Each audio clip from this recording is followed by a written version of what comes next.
እግዚአብሔር ሲያስባችሁ ችግሩ ቀስ እያለ ይጎላል። አሜን። ይውላችሁ ቁጥር 3 ላይ ምን ይላል? ውሃውም ከምድር ላይ እስቲ እያደር ቀለለ። በሌላ ትርጉም ቀስ እያለ ገብታችኋል? አሁን የብዙ ጴንጤ ችግር ምንድነው?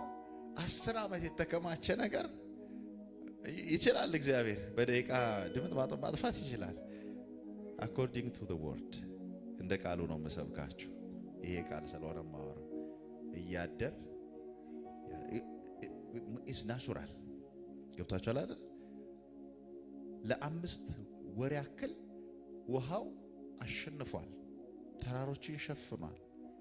እግዚአብሔር ግን አስቀድሞ ምንጩን ዘጋ፣ ከዛ ትእዛዝ አውጥቶበታል። እያደር ቀለለ። አሜን ናችሁ? እስቲ እያደር በሉ። የሚቀል ነገር አለ፣ ትእዛዝ ወጥቶበታል በሉ።